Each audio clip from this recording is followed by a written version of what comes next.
is failing our children. Carol Beaumont.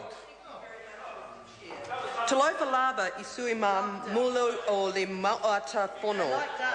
Greetings to the honourable members. I want to say to the Minister and the Chair, before I begin my contribution on the Education Amendment Bill, that she may be saddened by what she's hearing from this side of the House.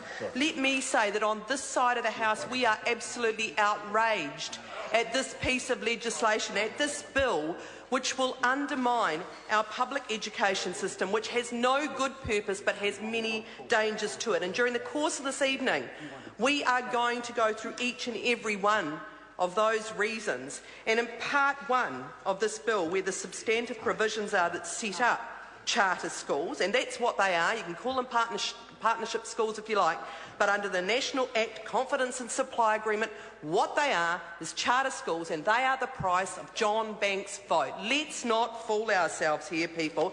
So I think that the Minister may end up being heartbroken, perhaps, by the end of the evening, listening to our arguments against this legislation. This bill aims to radically alter educational policy in New Zealand. There is no mandate for it, and it is widely opposed by teachers, by academics and parents, and it should be withdrawn. And my colleague Chris Hipkins has put up a number of supplementary order papers, but to be honest, my view is the whole thing should be withdrawn. This is not fixable, actually. This is about taxpayer-funded private schooling system. And I just want to say that the Principals Federation, not known to be the most radical, probably, organisation in the country, but what did they say about it?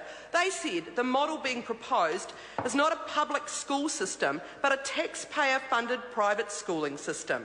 We believe if such charter schools were to be established in New Zealand, it would create potential for our high-performing public school system to be undermined.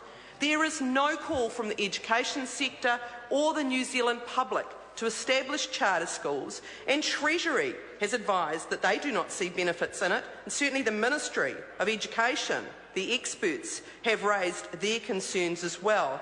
And there is an absence in those countries that rank most highly for student achievement in the OECD. There is an absence of charter schools in those countries.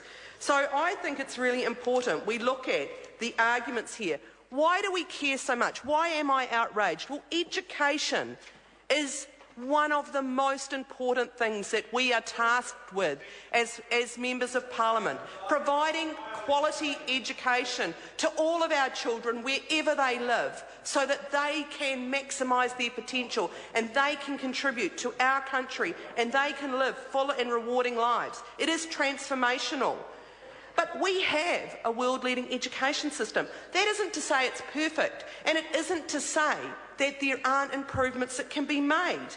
But we're already able to have many flexible arrangements. And I'd like to mention to the Member of Parliament from Tamaki, my colleague Dr Megan Woods mentioned Tamaki College, where there's a lot of innovation there. Well, let me tell you about another school that is in the Tamaki electorate, and that's Point England School, where we also visited the other day, where they are running the highly transformational, highly successful Manaia Kalani program.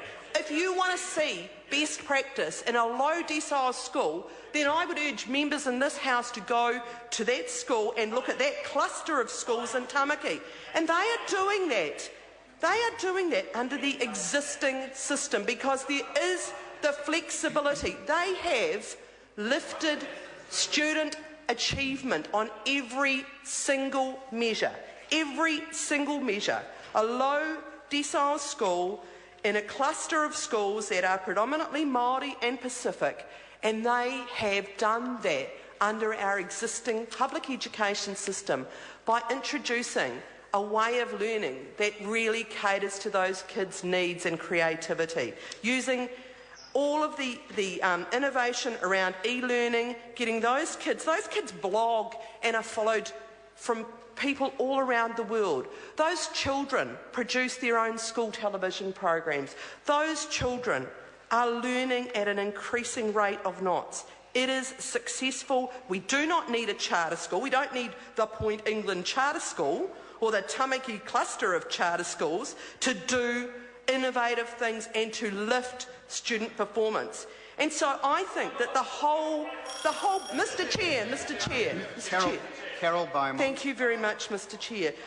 What I think we really need to focus on, and I want to acknowledge my colleague, the Honourable Nanaia Mahuta, because she said this very succinctly a few months ago.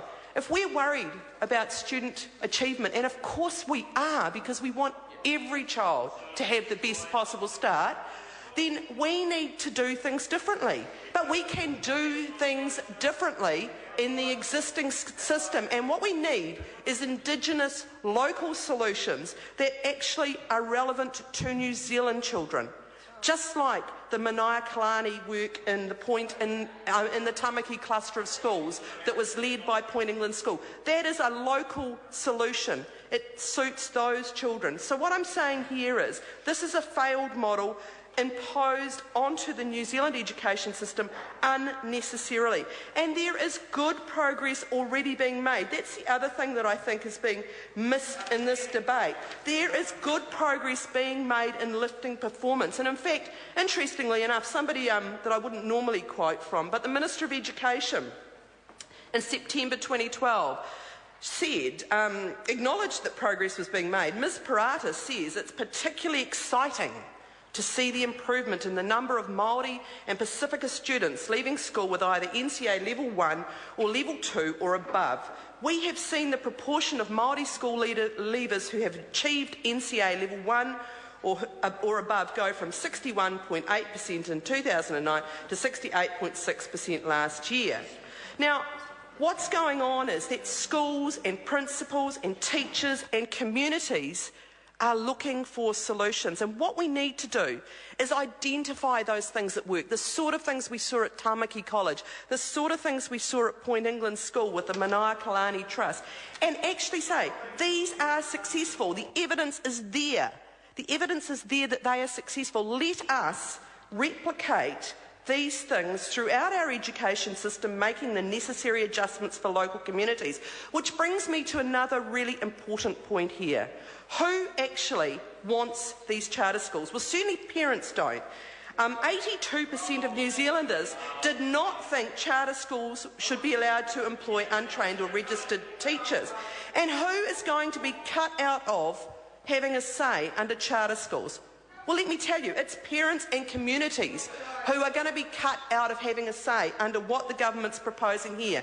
Again, part of our world-leading education system is the fact that schools do have the flexibility to do what works in their community, and they do have a requirement to have elected boards of trustees that reflect the needs and interests and concerns of that community. So if we want to look at what works, and if we want to lift achievement, surely we should be asking the local community and the local parents, not imposing some model and some, sponsor and what they think should be done. Well, how is that going to create innovative solutions that meet the local community's needs? And again, I want to use the example from the Tamaki electorate, because I know that the local Member of Parliament would sing its praises everywhere. But he knows honestly that that innovation is possible now, and he should admit that. It doesn't need a charter school.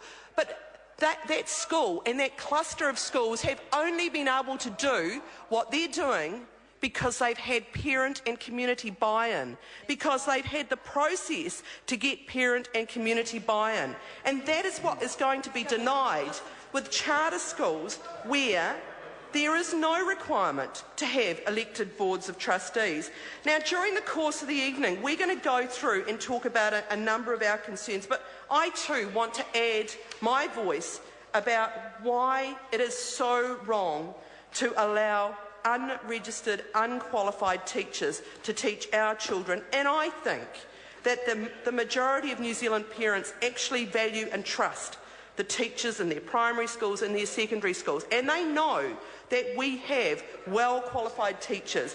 And so what I want to know is how on earth the government thinks that saying that you don't have to have any qualified or any registered teachers in a charter school, the principal doesn't even have to be qualified.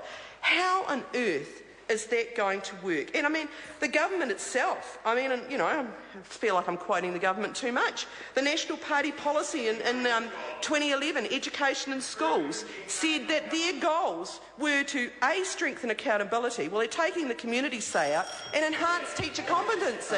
Simon O'Connor. I've heard so much about my electorate today. I am inspired to stand. I'm inspired that